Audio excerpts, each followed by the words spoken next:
Uh, Welcome to the first ever emergency Shiftgear episode. I don't have a hat. I don't have a language. I'm in the parking lot of my corporate office right now. Unfortunately, I'm in the office today as Pokemon has released whatever the hell I just read. And so in this episode, we will be going through it very quickly. We wanted to get this out fast, as you can tell. Be going through this very quickly, giving you our first reactions and why we think this game has gone to all hell. So, Ciaran, what are your initial thoughts here? I mean, I think you made this sound like it's way worse than it is. That's my job as a Yeah. YouTuber. So, I mean, first off, Aneil, a week not using a meeting room, but I respect the hustle in the car. Second, I think the changes are a huge shakeup. I can't remember the last time we saw this big of a change to the circuit. Probably since they moved to the modern era. To give you guys a TLDR, I think it's again a one step forward, a couple steps backwards for Pokemon, which we'll get into. I think, Aneil, just to start, I think we had an episode maybe a month ago when the whole community was talking about the Worlds invite, blah, blah, blah. And I think let's talk about first what we thought the problems of the old structure were, and then we can kind of when we go through this, address if we think that Pokemon's fixed or improved any of these. So I think the main one that we had, and I think that most of the community has, is getting a Worlds invite is very expensive, not just monetary. It's a time investment as well. You have to travel to most of the ICs. You have to travel to lots of regionals, dedicate weekends to locals. I don't think, we'll go through this. This has fixed it. I think another issue kind of was that they don't reward excellence as much. Top finishes aren't weighted as heavy. You can make up a lot of points at these mediocre finishes, I guess, or just getting not day 2 finishes. And if someone didn't go to as many regionals, they kind of don't close the gap. I think the other thing we said is there's not anything else to play for besides Worlds. To me, those are the 3 big points I remember. But Aneil, correct me if I'm wrong if we forgot any big points that we were saying. Yeah, there's that, and then we said there was a lot of emphasis on locals, which we like. Locals is good. We like locals, but it felt like there's a little bit too much last year. So that's the only thing I would add to that. Yeah, I think the problem with locals is if you live in an area with lots of locals, it's great. If you live in an area that doesn't do them that frequently, you're at a huge disadvantage. And it's just if you live in an area that's more difficult or easier, it's not balanced really in my opinion. But locals is the lifeblood of Pokemon, right? The scene and all that. So Yep. let's jump into it, Aneil. We'll go through everything and then we'll give our thoughts. So the World Championship qualification update. The biggest change they've made is we're going back to a fixed number of invite system based on a ranking. So the last time we did this was the 2011-2012 season, where 40 people in North America got an invite. I don't know how much it was for the other regions. It's 12 years later, or I guess 13 years later with this season, starting in 2011. But we're going to the top 125 Masters in US and Canada. Europe gets 125. LATAM it's 100. Oceania 20. Middle East and South Africa gets 10. So, anyway, let's start here. This is the biggest change. How do you feel about this? So what this tells me is that there's a lot of data, right? There's a lot of data on how many people get invites every year, what certain bar gives you what certain amount of people getting in. What this tells me is that there's no concrete data of a number that could give them this desired output. So, for example, let's say you raise CP to 700 for an invite, they're not confident that 700 would only admit 125 or less. So I think the data is not all there. That's my first takeaway from this, that somehow they haven't really figured this out. So they've had to go back to this system. My initial thought about the system is I don't like it. It doesn't really affect the top players, so to speak. I think the cutoff was about 670 points this year to get in that top 125 area. I might be a little off with that, but seems like that. And to me, this just makes the game less about playing with friends and more about playing against friends at times. And I think I don't want to say it fosters a toxic environment. I think it's really dramatic, but I definitely think there's going to be times where people are kind of competing against their buddies or competing against people who we normally worked together with to get to certain points. So overall, I'm not a huge fan. I'm sure their data analytics team could have found a number that gave them roughly this output. I'm disappointed that we didn't come to that. And I don't like the idea of a moving target and not having a defined point set. Yeah, so I just have it pulled open here. So this year, 271 Masters got an invite in the US and Canada. So you're effectively slashing that by more than half. I think Pokemon in general, when they do the invite bars that they've done, they have a rough number of how many invites they want to give out. And then they set the bar accordingly to see that. I think it's fair to say, based on this dramatic reduction, Pokemon thought way less people were going to get an invite this year than they did. Because I mean, when they raised it to 600, I think a lot of people are like, "Oh, this is really difficult." Like, a lot of people won't get it. But we saw a huge amount of players got an invite this year. So I think Pokemon is basically saying like, we have a general idea of how many people want at Worlds, and like now they're just going to like control it this way. Yeah, I agree. The top X system is like a little toxic because like, yeah, you're competing against others now directly. Before, when there's just like a clear bar to work towards, like, yeah, like you said, it's like more friendly, all that. It's also now like putting some uncertainty. So I guess the people in like the back half of the rankings, like for this year, like there's gonna be a lot of stress, like a lot of grinding. Oh yeah. You don't know if you're safe or anything. But so at the risk of sounding elitist, I am happy that we're moving to a smaller Worlds again. I do think that too many people think it's like Worlds or bust.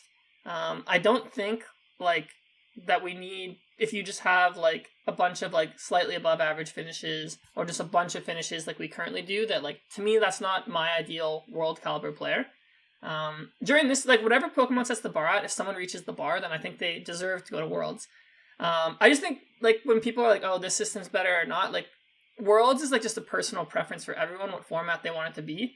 For me personally, like I think it's like cooler when like the Worlds is, I think, a little bit more exclusive. Like you have the skill level a little tighter instead of a wider range. And I think if you just look at other games, like not even just like trading card games, like you look at Magic and Yu-Gi-Oh, like their Worlds is like extremely small. Like I wouldn't qualify for Magic or Yu-Gi-Oh Worlds, like the way they do their structure. Like you look at something like chess, like they only like they have their world championship is 2 people, like, and they have like one tournament with like 10 guys to qualify for Worlds. Yeah.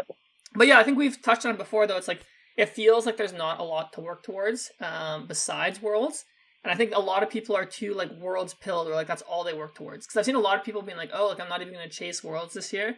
Well, I'm like, well, your goal should be to like go to these tournaments, have fun, do as well as you can, and then if you like go in with that mindset and you start doing well, like I don't think it's unattainable for people to get this invite. Like if you've been able to get an invite before, there's no reason you can't get an invite this year. Like I think it's definitely still attainable. So yeah, I agree. I don't know.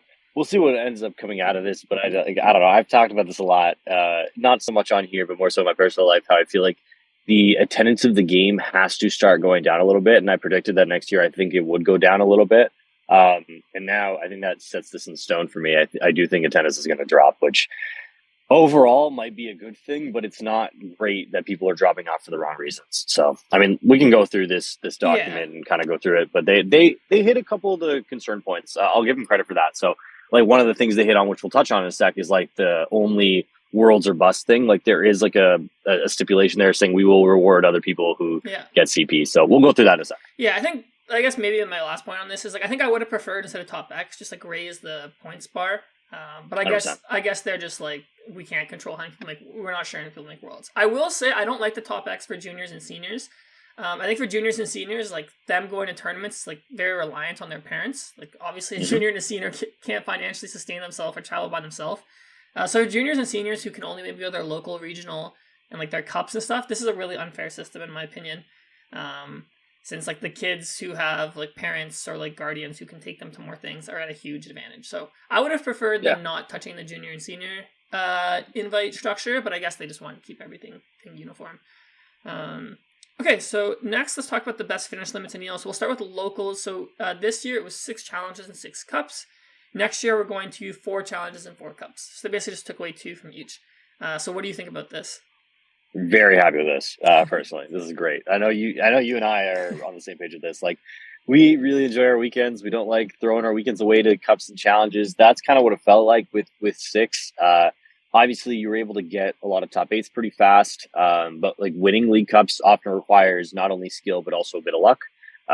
Just with the way the tournaments go. So it was more or less a numbers game. There's a lot of people who went to 40, 50 league cups in a year, and like, that's a lot of days to commit to league cups and challenges that I think can be better spent doing other things, promoting healthy lifestyle, stuff like that. And that's that's maybe more of an us thing, but I do think that's really important to have a life outside of Pokemon. And I don't think BFL 6 was really helping that. So having 4 is nice. The grinders can kind of get it out of the way in June, July. Like your league challenges can be pretty easy come April, May, which is kind of what it was this year already. So they'll get even easier. And then less reliance on locals is a good and bad thing, as we've touched on. We do like locals, it's just the heart of the game, but I do also think that locals have an ability to still exist without championship points being involved. So you had like 1Ks or 2Ks over COVID and stuff like that. So I think stuff like that might come back if League Cups aren't as big.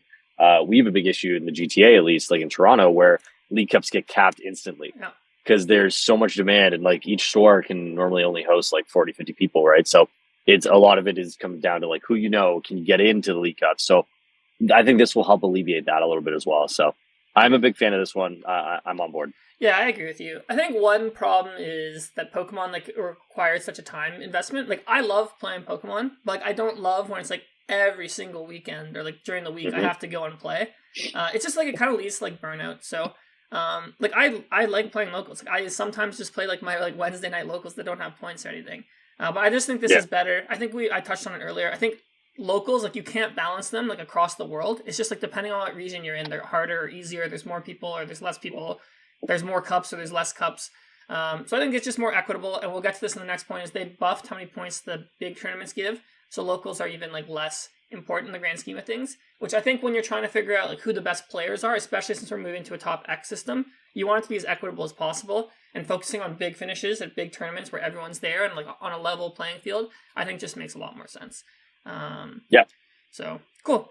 Okay, so let's move on here to I think this is one of the biggest changes, is the regionals and SPEs and internationals. They have a shared BFL of 6 now, so they combine. Is that confirmed? Yeah, it's right here. Because the way I read that, it looked like internationals did not have a BFL. No, I think they're saying like they go together. Is how I'm reading this. Okay. So the one thing they did that I think is really good actually is they buffed how many points you get for a deep finish. So for example, like top 32 gives 125 points now instead of 60. So like the ratio before, like for example, like if you get top, like I don't know, like 256, you would get 30. Top 32, you would get 60. I think it was 60, yeah. Yeah, so now it's like it's still a similar ratio where it's like basically effectively double from top 256 to top 32, but like the gap is really big in the points. So what they're doing here is they're rewarding deeper finishes, and with like a BFL getting lowered, like if someone has like the ability to only go to 4 regionals, for example, and like 2 ICs or something, if you get better finishes, like you have a chance to like do better than people who get to go to more, which I think is good. The one thing I really, really, really dislike that they did, I think one of the biggest criticisms people have had about the circuit is how important ICs are. ICs, 1, they have an issue with registration where not everyone gets to play. 2, they're the most expensive tournament to go to if you like live out a region. And then like 3, it's like they give out way more points than the regionals. So it's like you have to go to these. And for whatever reason, like they buffed the points for ICs even more. Like I don't understand this. I think one of the community's biggest criticisms or asks was like, let's buff regional points and like leave IC points the same. So to me, like all they've done here is just like heightened the importance of ICs. Like for example here, if you get top 128 in IC, it's 150. Top 128 at regional, it's 80. So, boy. like, that's crazy. So like they've done the combined BFL, so it's like if you have to miss an IC, you can go to a regional to make up for it. When points are double at an IC, or in some cases, once you start getting to like top 30 or top 64 even, it's like more, it's like 2.5x. So to me, this is my biggest gripe. To me, this is the worst change they did, and I don't really understand the justification for this one. Yeah, one thing I do like is now that I know it's combined, I think that helps me a little bit, because that basically means your BFL for regionals is 3 if you go to all 3 ICs, because it's pretty far fetched to assume that you'll do better at more than like you'll have better regional finishes than you will IC finishes for the most part, like points wise. So if you go to all 3 ICs and you place at all of them, your regional finish is effectively 3.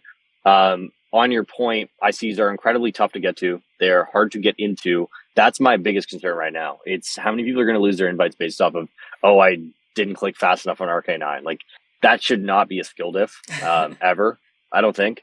And I have an issue with that for sure. What I'm hoping is obviously this is a welcome announcement. It's kind of like a preliminary thing. What I'm hoping is that it comes out that maybe ICs have advanced capacity, or maybe or I remember people were toying with the idea of NAIC 2 when people were like, okay, we're going to have 2 ICs. Like, I'm not thinking there's going to be 2 of each IC, but I'm hoping there's some sort of redeeming factor to this that saves that. Because to your point, I really don't like that. I think a lot of people are going to get gatekept by not registering. Yeah, I mean, we'll talk about it later. Like the IC locations are the exact same this season as they are for next season. So I mean, like the LAIC venue, like I don't really know if they can add more seats to that one. The London EUIC, that one for sure they can add more seats. For sure. To me, there's no excuse this year not to add more seats to that one. NAIC, Yep. it seemed like we were almost maxing out the room we had.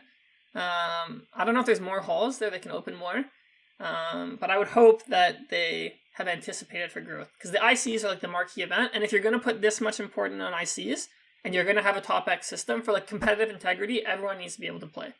Like imagine. And I also want to point out, sorry, I don't mean to cut you off. Yeah. I also want to point out while we're on the topic, Brazil now requires a visa.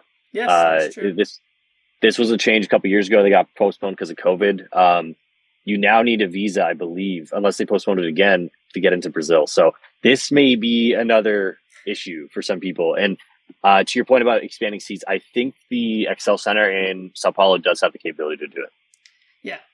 So hopefully that happens. One other point I want to point out is it's somewhere in here, I can't remember where it is, but so this season they introduced like the auto invites. So like if you win a regional or top 2 in IC, you get your Worlds invite. So they're keeping the winner regionals invite, and they're doing top 4 in IC, you get your invite. I mean, I assume if you top 4 in IC, you're gonna get your invite anyways. But I would have liked, so like my big gripe with this is like this system, you still need to grind regionals and ICs like crazy. I would have liked if they expanded that auto invite system. I think something like top 8 at a regionals, get your Worlds invite. I think that's fair, to be honest. If someone top 8's a regional, like that shows that they're a very capable player. That's a great accomplishment. So that's for those people who can't travel to as many tournaments, or they don't have the time or the money or whatever. If you can go to like 1 or 2 regionals a year, like your Worlds invite's attainable. Like you got to just make top 8 at that tournament. I think that's fair. I think that's very impressive, and I would argue anyone who's capable of making top 8 at like a regional or an IC is like a Worlds caliber player. So that's one thing I would have liked to see expanded.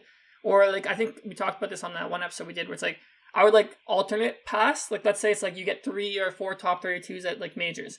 That's an invite. Stuff like that, where it's like you give people a pathway that isn't just grinding the whole year, and you're rewarding excellence. Because to me, like to make Worlds, like you should be like a world class player. So if you have world class finishes, I think you should be let into Worlds. But it seems like we haven't done that. But that's all right. They still have some auto invites. You got to win the regional. Yeah. But, yeah. Okay. Cool. Next up, we have booster packs and cash prizing. I think they said that pricing, it's dependent on the attendance of the event, so it's scaling. It scales down, and you'll now to the top 256, you get 18 packs instead of top 64. Let's go, baby. Top 128 to top 64 gets a box. Top 32 gets, and top 16 gets 2. I mean, like, this is just a positive change. I don't really have much to say. We're not getting the promo cards that everyone's been asking for, which is still, I think, like, they could have done that easily, but I don't know. More prizing, I'm not going to complain. I'm good. I'm happy with this. Like, I've been calling for this for a while. I think even you walk out of a regional, you pay like whatever, $100 to the regional. Even if you walk out with 9 packs, you at least feel like you got something out of your money. So, not for me, but I'm saying in general. Like, I'm still pissed off. I'm not walking out of there with a case, but I think in general this will help newer players kind of see a end goal, so to speak. Like, okay, I'm going to this regional. I'm not lighting $100 on fire. Even if I get top 256. I'll get 18 packs, whatever the hell it is. I'm good with it. This is good. Yeah, I was doing my expenses this week, Aneil, and like I was going through my credit card statements. One of the regionals, like when I converted it to Canadian, was like $106. I'm like, that's crazy. Like, oh man, that's how different NAIC. I didn't show up. They didn't do refunds. Wow. I just threw $110 into the abyss. Nice. Yeah, it's great. And the US dollar to Canadian dollars is getting worse and worse. So we're just getting sandbagged here, dude. Yep. So yeah, I think another thing we can comment, since we're like Canadian, is like it's always been like less fair for Canadians, and this system is actually like even worse for us.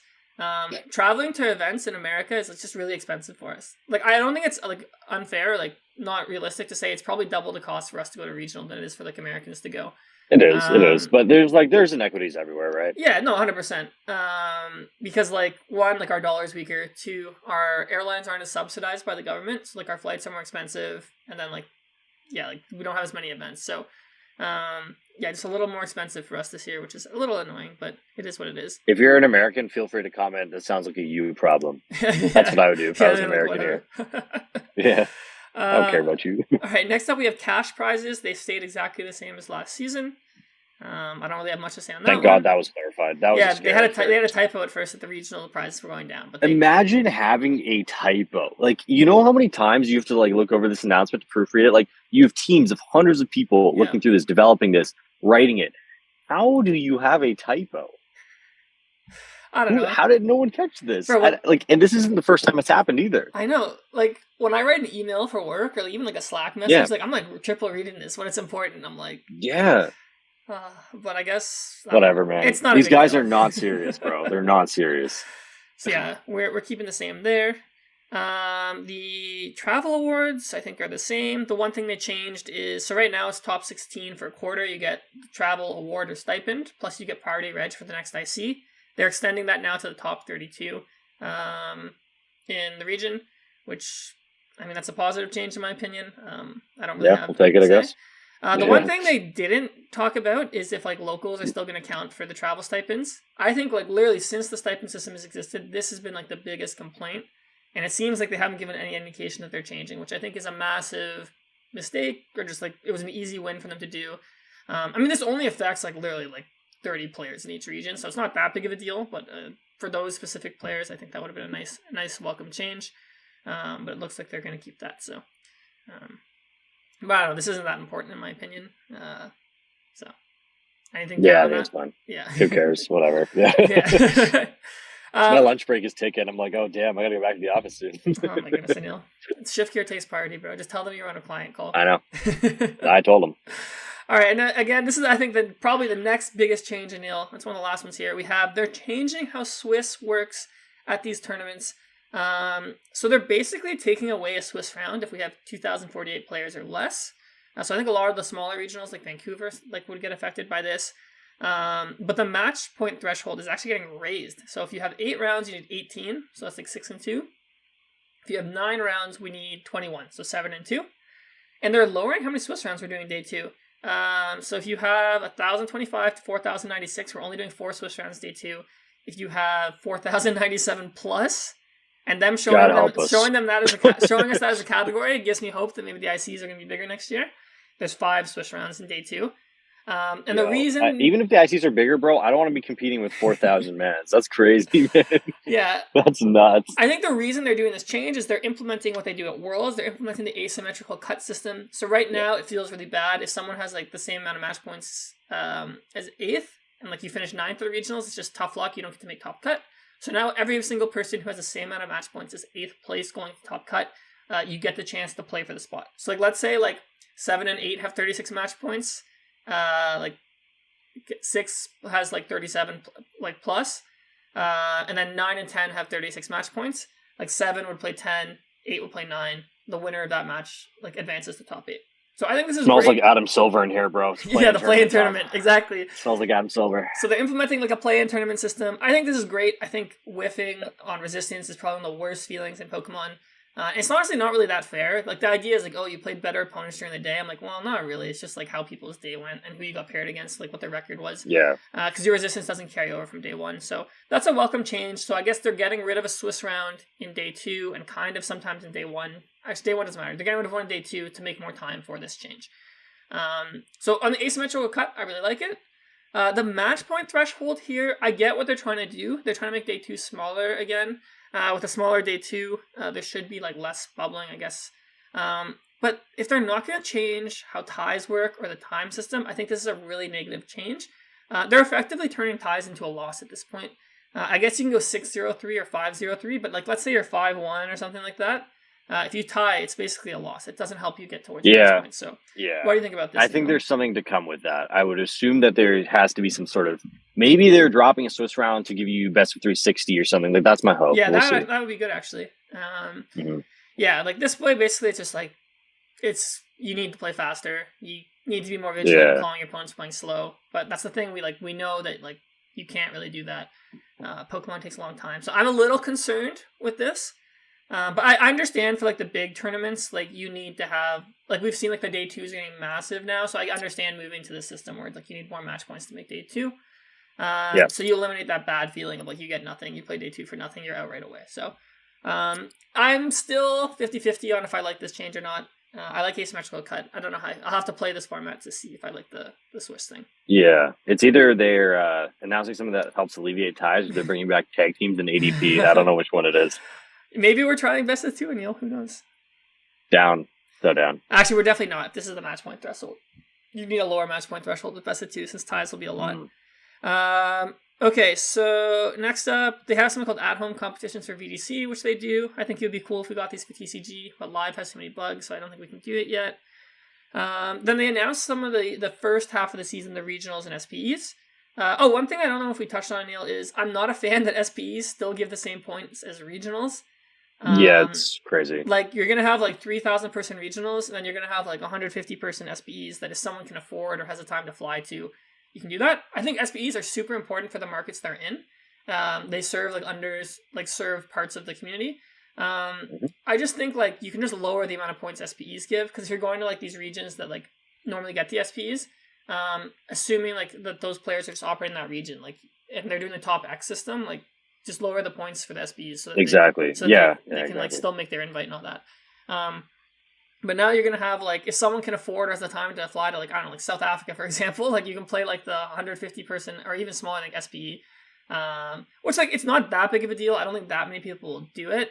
I just, again, it goes back to, like, the point of, like, competitive integrity. Like, you're, like, not having like the same like level of access for people trying to make worlds, but there's not really a way you can make an equitable system, no matter what they pick. Like, it's people who have time and money are going to be advantaged. But yeah, so we have the schedule here. The interesting thing is there's actually only 2 North American regionals in the first half of the season. So I think this is showing that there's going to be less regionals than we had this season, which I guess I would say is probably not great, I guess. More tournaments is better. More people can go to tournaments, more areas. Actually, sorry, we have 3 American regionals. We have Baltimore, Louisville, and Toronto. Why did we get the December slot for Toronto? Like, it's like going to be cold, expensive. There's Sacramento in there, too. Is there Sac?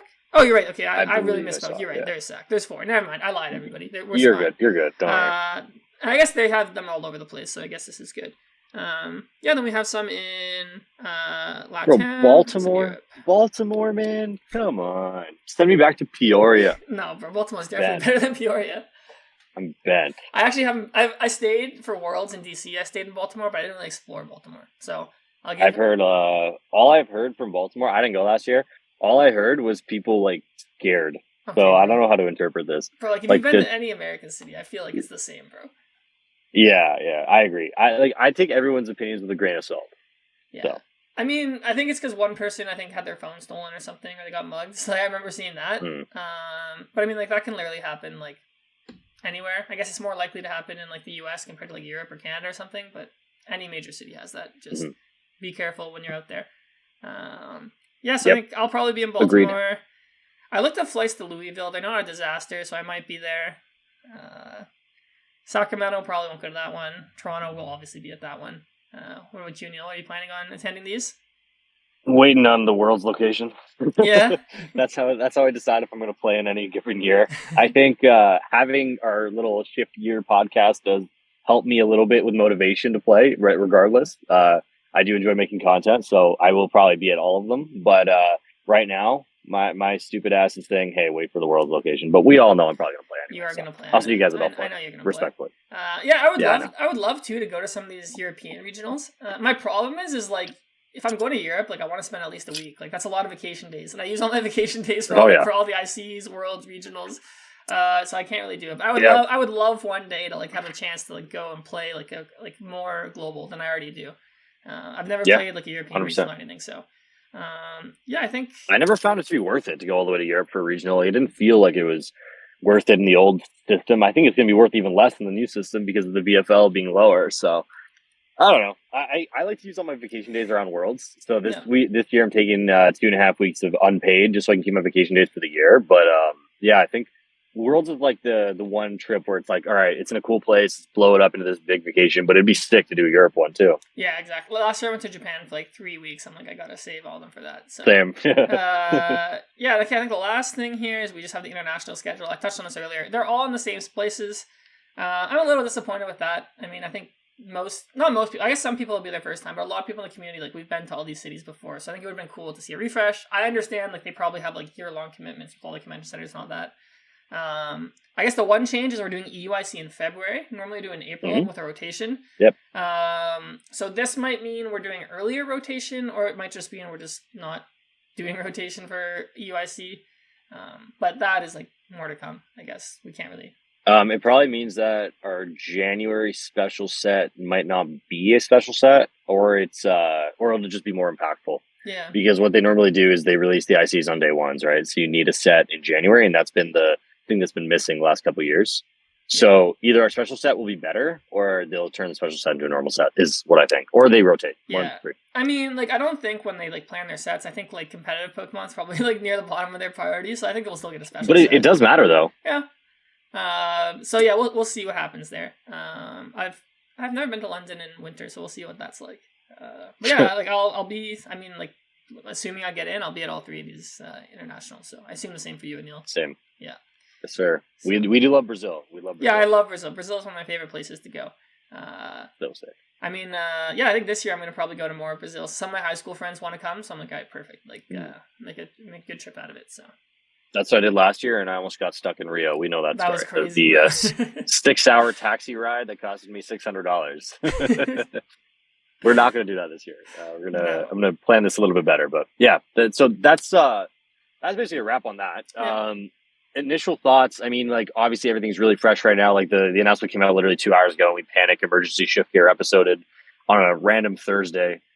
So raw thoughts. I'm not huge on the changes. I think they were listening about some things. I think some things were either misinterpreted or they didn't care for what we suggested as a community. I do wish there was a little bit less exclusivity with what changes came out here.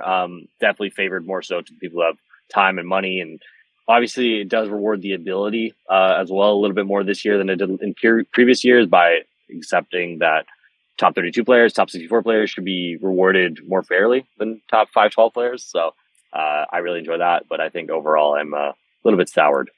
Yeah, I think I'd say it's probably a slight improvement on the format we have now, but I still think they missed the mark a little bit in a lot of things we discussed. I agree with you. I think the weighting towards top finishes, much better. I think that's for like we said, for like the competitive integrity of Worlds, you want to reward top finishes. I think that's good. I think lower BFL, that's good. You're like making it a little more equitable and easy for people who can't go to as many tournaments.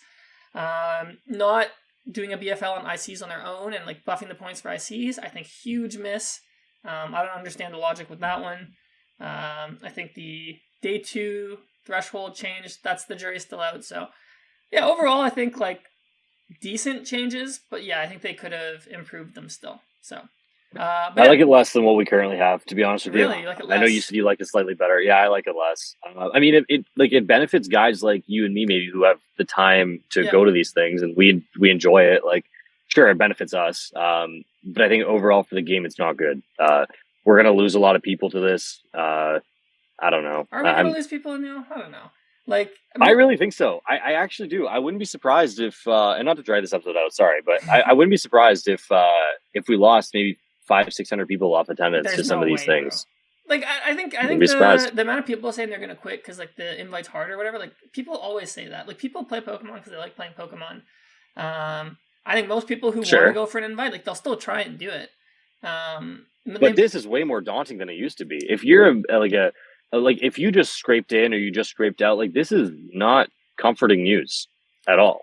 No, it's not. But like I think those people, like I said, like if you were able to, like, let's say you're someone who just barely got an invite, you got 600 points or whatever. I mean, that shows you're capable of like dedicating your time, grinding it out. Like if you put in like the amount of time you put in to get that invite this year, like if you just put it into like improving, getting better, like there's no reason why you can't have a great season and get into the top 125. So I think for sure, and you're optimistic with it, and I like that. Yeah, I like your mindset. I just don't think people think that way. I think like this is daunting now. It's like if I'm the average person, which I guess I am, if I'm the average person, like, and I'm spending $8-9 grand to go to regionals all year, and there's an even less chance now that I make it than before, it's kind of, I don't know, it's kind of off-putting a little bit. Okay, but look at it this way, like this is just my opinion, obviously. Like I don't want this to come out badly or anything, but it's like if you think that getting top 125 is like an insurmountable goal, like you can't achieve that. Like, if you qualified for Worlds, like, do you think you could win the tournament? Like, to me, like, if you don't even think, like, top 125 is, like, achievable, like, you should, like, I think every player who sits down at the World Championship should sit down and think, I can win this tournament. So when I hear people saying, like, the invite bar is too hard, or, like, I can't do it, whatever, I'm like, well, like, what's your actual goal? Like, why do you want to make Worlds? Like, do you want to just make Worlds to make Worlds? Which, that's fine. I think it's cool. Like, obviously, that's a big achievement in its own. But to me, like, you should like want to make Worlds because you want to compete with the best. You want to have a chance to become the world champion. And if your mindset's kind of like, well, this is too hard. well then like reevaluate what your goals are in Pokemon. Like I think you should reevaluate like maybe you're just playing to like have fun, or maybe you're just trying to do your best at a regional and make day 2, like try and make a top 8. Just this mindset of like I need to make worlds, like I'm only playing to make worlds. I just think it's like such a bad mindset for like your growth as a player and just like your relationship with the game, just like your mental health and all this. Like that's just my take and that's on one it, thing. so. No, I agree, and I think that's one thing we forgot. They did announce that they're going to be sending out rewards to some people who have certain CP thresholds. Yeah. So that's cool. I think I'm happy about that. But I do think overall, like if the same amount of regionals happened this year as they did last year, I would not be surprised to see a couple hundred trimmed off the top. I wouldn't be. Yeah, maybe. And especially in the locations that already didn't really max out. That's where I think you'll see it the most. So like, for example, like in Indy, there was an extra like however many hundreds of seats available. I wouldn't be surprised if a couple hundred people got chopped off that. And those are the people who are like kind of on the fence. You're like, okay, why am I driving to Indianapolis again to play a tournament when I have no chance of making the top 125 to go to World? So, I mean, like I said, anything we say now is still up to the jury, right? We're just kind of spitballing at this point. We don't really know how this is gonna work out. That's my opinion. That's your opinion. And in the comments, you should let us know. Yeah. What is your opinion? Yeah, I'm most curious what everyone's opinion is, because I think everyone has different opinions on this. I think different depending on what bucket of player you're in. Aneil and I are obviously biased as we're fairly competitive players and we've played a long time. Let me know, like if you were planning on, like let's say you tried to go for your invite this year, or you're planning to go for your invite next season. Does this change that for you? Are you like less likely to play? Are you still going to play the same? I'm actually most curious about that. So yeah, let us know in the comments. Let us know if our take's really bad. If you disagree, flame us, go for it. Yeah, I'm down. And give Aneil props for doing this episode in his car. My team's meeting just started 5 minutes ago. All right, well, Aneil, I won't hold you up. Go do your meeting. Thank you, everyone, for being here for this emergency episode of Shiftgear. This was truly an emergency, so thank you for clicking on. If you're new here, please do subscribe. We're always looking for that. So we will see you next Wednesday. Yep. Peace. Bye, guys.